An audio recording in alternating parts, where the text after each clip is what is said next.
বাগানে ঘুরতে এসে সামান্য ফুল ছেঁড়ার অপরাধে দারোয়ান চিপা নিয়ে আসলো তরুণীরে। চরম দর্শক, বিস্তারিত তাদের কাছ থেকেই জানার চেষ্টা করব। আচ্ছা, এইখানে এই যে তরুণীকে নিয়ে আসছে, এটার কারণ কি একটু বলবেন প্লিজ? আসলে কি বলবো, আমি প্রথম থেকে তো জানি না। আমি এই বাগানে, এই পার্কের বাগানে সেলকা আমি এলাকা মানে মালির চাকরি করি, তোরবার গেলি ঝাড়ু টাড়ু সব কাজ আমি আর নিজের হাতে দারোয়ানটা কি? নিজের হাতেই করি। হ্যাঁ, আর এটা হচ্ছে দারোয়ান, দারোয়ান, আচ্ছা। আমাকে ওই পার্কের দারোয়ান। হ্যাঁ, আমি ডালির ওই জায়গায় হ্যাঁ মানে ঝাড়ু দিতে দিতে এদিকে তাকে দিয়ে যে গাছগুলো, ফুলের গাছগুলো নড়তেছে, বাতাস মাতাস কিছুই নাই এই সময়, দুপুরের সময় গাছ নড়ে কে।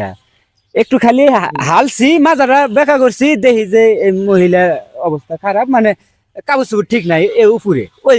আচ্ছা, আমরা একটু দারোয়ানের সাথে কথা বলবো। আচ্ছা, আপনি তো এই পার্কের দারোয়ান, জি তো আপনি এই চিপার ভিতরে এই তরুণীকে কেন নিয়ে আসছেন? দেখেন, আমি এই পার্কের দারোয়ান।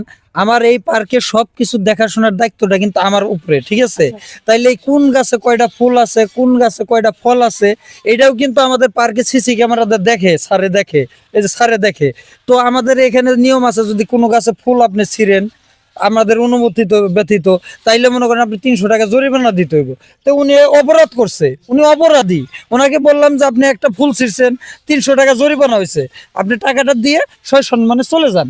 উনি কিছুতেই টাকা দিতে রাজি হইতেছে না। তাইলে স্যারে যখন আবার বাগান দেখতে আসবো, তখন যদি দেখে যে গাছে একটা ফুল কম, তাইলে আমার কৈফিয়ত দিতে হইব, আমার বেতন থেকে টাকা কাটা যাইব। আর আমার বেতনটা যদি টাকা কাটা যায়, তাইলে আমার কি কষ্ট লাগবে না? আর আমিও মনে করেন বিয়ে শাদী করি নাই, তো মনে ওনার করেন কথায় আপনি মনে করেন যে গলে যায় না, অন্য লোক মানে কয় না দুষ্ট লোকের মিষ্টি কথা। ফুল ছিঁড়ছে, আমার অফিস আছে, হ্যাঁ স্যার যে অফিসে মানে আচ্ছা, আমরা একটু তরুণীর সাথে কথা বলি। আমার কথা হইল, সব অপরাধের শাস্তির দায়িত্ব ওর। কেন ওরে কি আমি কইছি যে কেউ একটা ফুল ছিঁড়লে তার জন্য তারে তোর আড়ালে নেওয়া লাগবো, চিপাই নেওয়া লাগবো? আরে ফুল ছিঁড়ছে, ফুল ছিঁড়ার জন্য তার শাস্তি আছে 300 টাকা জরিমানা।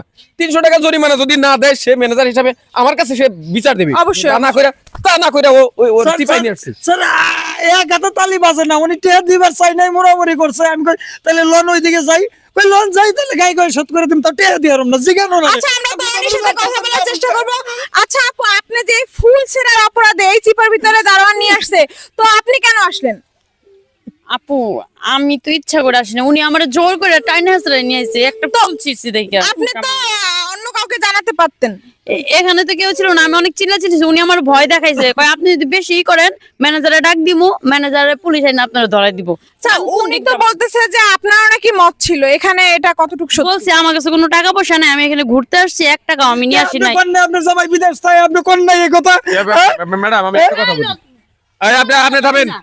চরিত্রহীন না নিজে তো এই জায়গায় জোর করে আমার এই গেট কিপার, আমার এই দারোয়ান কখনো মিছা কথা কয় না। যদি ওই মহিলা বইলা থাকে যে তার টাকার জন্য আমি মানে রাজি, তাহলে ওর যদি শাস্তি হয়, ওই মহিলার শাস্তি হইব। আমাদের একটা মান আচ্ছা, সম্মান আছে। অবশ্যই এটা ঠিক যে শাস্তি সে কেন পাবে, তাই সেও শাস্তি যোগ্য, কারণ এক হাতে কখনো তালি বাজে না।